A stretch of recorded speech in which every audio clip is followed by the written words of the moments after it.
This night changed my life. It changed everything.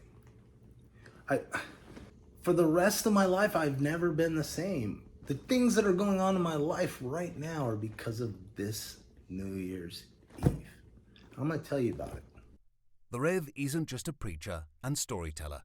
He has also managed to stay married to his wife Raquel for 35 years. Together they've gotten into many adventures while trying to follow Jesus. They've started churches that welcomed at-risk youth, neurodivergent friends, activists, atheists, and even some right-wing evangelical types. John is also a third-degree black belt and a former professional fighter, a former Portuguese bullfighter, and a lifelong punk rocker. But whatever he has been doing, and wherever he has been doing it, he has also worked to help guide and advise anybody who needed it. Hey, this is Rev. This is Sunday Stories. I'm not going to edit this very much because I just want to share with you guys something that happened to me. And it was a big deal. My life was kind of off the rails. I was doing crazy stuff. I was bullfighting. I was skateboarding. I wasn't exactly being a good boy and partying a lot and stuff. And I would go to church sometimes, even though I wasn't a Christian. I would go to church, and it made my mom happy. And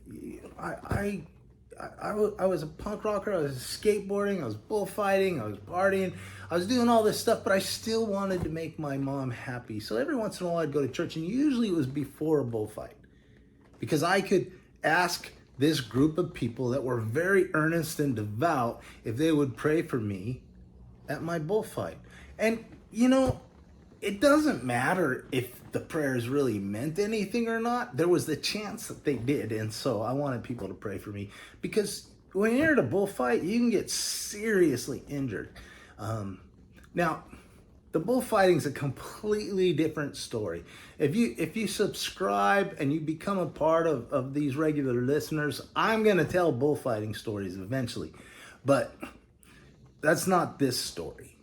This story, I'm in church. I'm trying to do something that makes my mom happy.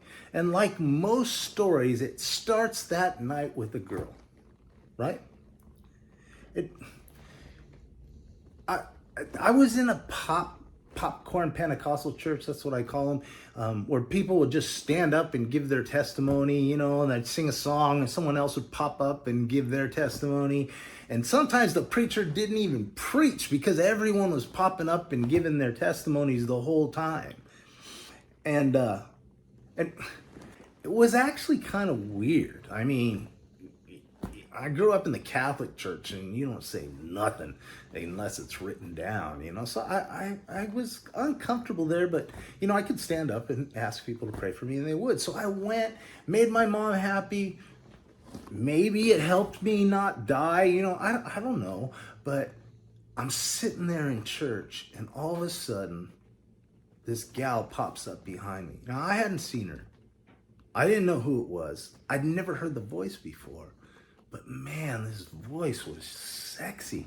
She had this deep, kind of rough, gravelly, like a Mae West kind of thing going on. And I'm listening, and I'm like, man, this girl sounds great. And I turn around, and she's wearing this red poncho type thing, and her hair's short, and it's dark brown, and she's got this, alabaster china doll complexion. And she's got this amazing voice. And I'm just like, wow, who's this gal? I'd never seen her before. And after church, I asked my mom, hey, who's the girl behind me? And my mom goes, now's my chance. I'm gonna hook him up with one of the gals in the church, and he's gonna straighten out.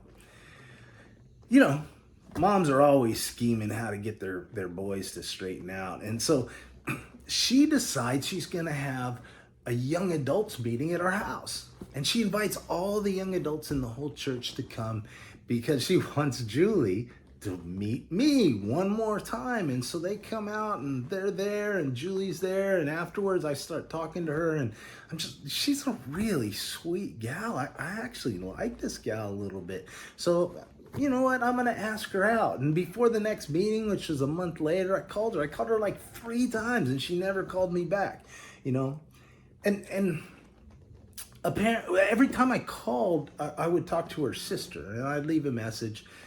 She lived with her sister. I'd leave a message. Hey, give me a call. It's Kathy's son. I just want to talk to you a little bit.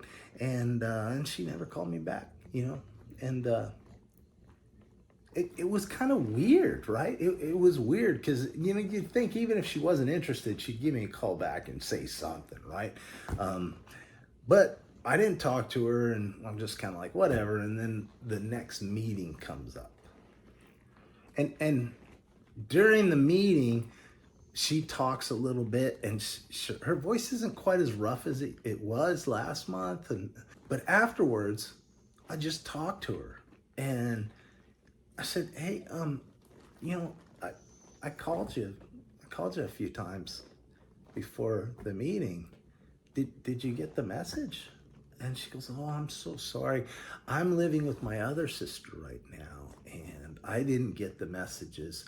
So why were you calling? Did you just want to see if I was coming tonight? And I thought I was the shit, man. So I just like, no, I was actually calling to see if you wanted to go out with me sometime. And she got this big smile on her face. And I'm thinking she probably doesn't know me very well. She thinks I'm a good Christian boy because I went to the church. And she actually went to a sister church. So she wasn't there to know what I was really like. So she was excited. And she goes, here, let me give you the phone number at the place I'm at now. And we went out on a date. And it was a disaster. Everything went wrong. I couldn't even find the gas tank opener in my mom's car that I borrowed because mine was just a disaster. And we went to a club and it was closed. We couldn't find a place to eat. It was just a mess. And when we finally find this Christian club to go to and hang out and dance, 2 songs. We danced for 2 songs, and then a band comes on. And it's a punk rock band. It was one of the first Christian punk rock bands, undercover. And my friend Gary plays the drums for them. And I was excited because I love punk rock, but I knew she didn't. So, everything went wrong. The whole date was just a disaster, but somehow we both had a good time anyways. And that made me think, hey man, there's something special about this girl. If after that disaster, we still kind of like each other, something's going on there, right? And I talked to her after the date. And I would usually try to kiss the girl, but she's this good Christian girl. I'm not gonna push my luck. But she asked me out for a couple weeks later for New Year's Eve. She said, hey, my sister's having a New Year's Eve party at our house, and I was just wondering if you'd like to come and be with me on New Year's Eve. And I was just like, of course, that would be awesome. And I was kind of excited about it, all going up to it. But, I was still up to no good. I was not a good kid at that time. And finally, New Year's Eve, the last day of 1984, the first day of 1985, I'm going to a party with this girl that I was pretty interested in. And yeah, it was just cookies and punch. It wasn't much of a party. There was no beer there. And though I wasn't old enough to drink beer, I still drank beer. This is a New Year's Eve party, really? All the people were from the church. I would say half of them were over 40, and none of them were punk rock. And so I'm at this party, and the crazy thing is every single person there just was so loving and accepting and so glad that I was there. And it was just really cool. But then it was about 11 o'clock and it got real quiet. And everyone went into the living room, probably about 40 people, and there was a big circle with chairs. And for about 2 hours, with a brief stop in the middle to do the countdown, for about 2 hours, people just shared what God had done in their life before. all the amazing things that God had done, all the really hard things that they went through, and they felt like God worked through it all and helped them get to a better place. It was just testimony after testimony after testimony. And I'm, usually on New Year's Eve, I'm out with my friends at this party, and it's definitely not like this party, and I'm probably not in the best mental space. But tonight, I'm sitting in a circle listening to people talk about what God had done in their life for the previous year. Sorry about that. We're right on the road, so we get a little bit of traffic. So I'm sitting in this circle, and it just so happened that I was almost the last person in the circle. So I sat there and I listened to boom, boom, boom, boom, boom. And at first I think, God, this is weird. And then I start getting a little bit intrigued. I'm getting emotional. Something's happening here. I didn't understand what was going on. All I knew is something inside me was changing. Boom, boom, boom, boom. When the person sitting right next to me started giving their testimony, I started thinking, well, what am I going to say? I didn't even think about God all year. I was a mess. I was doing all kinds of stupid stuff. What am I going to say? But then I realized I don't need to talk about what happened last year. I can talk about what's happening right now. And as I started to talk, I actually started to cry, and I knew something had changed in me. Something was different. And that night changed my life. Things have never been the same since then. I've done crazy stuff. We've done things together as a family. Eventually, me and this gal broke up.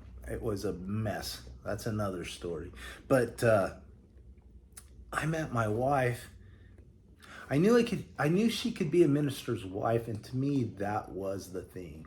Whether or not this gal could be a pastor's wife, because I knew that's where I was going. I was a youth pastor. I was a pastor. I started churches all over. I started churches in Australia. Everything in my life from that night was different.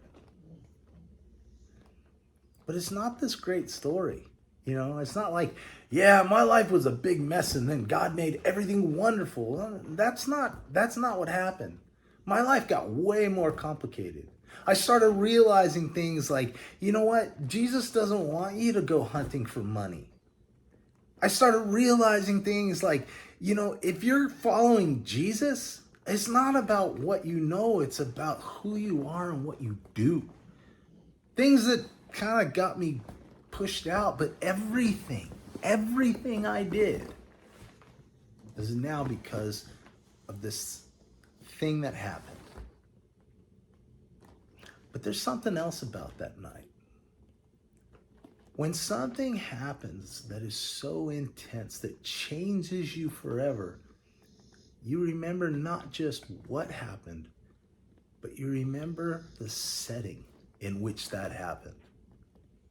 Sitting in a circle with a group of friends and just talking about faith.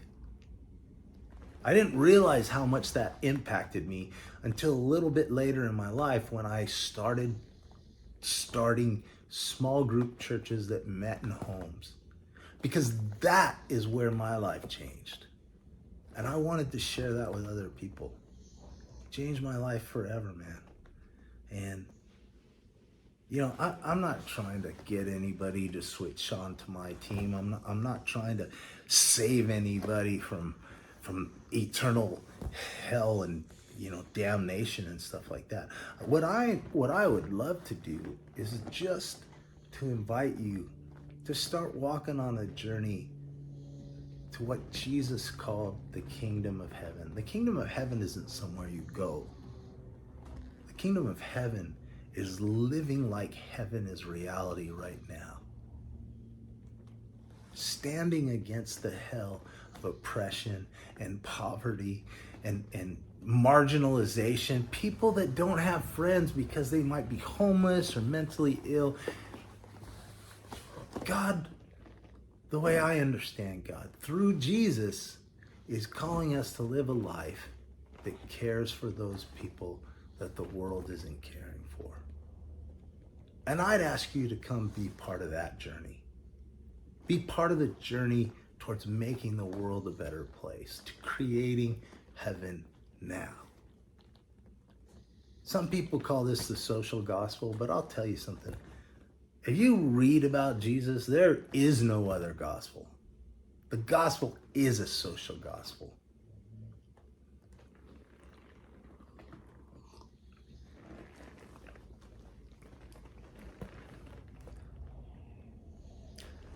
Join me on Sundays. I just tell stories about things that have happened to me and my wife and my family. And sometimes they've got nothing to do with faith, and sometimes they have everything to do with faith. But I just hope you'll stick around.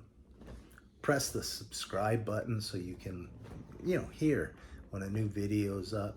On Mondays, I do a Bible study that looks at what it means to read the Gospels from Jesus's eyes and to see his focus on the people that the world forgot.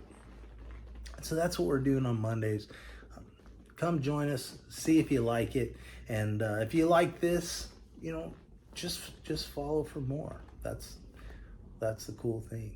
So anyways, thanks for sitting with me, sharing a cup of coffee, and just popping up and giving my testimony. Hope you have a great day, and just remember, Rev loves you.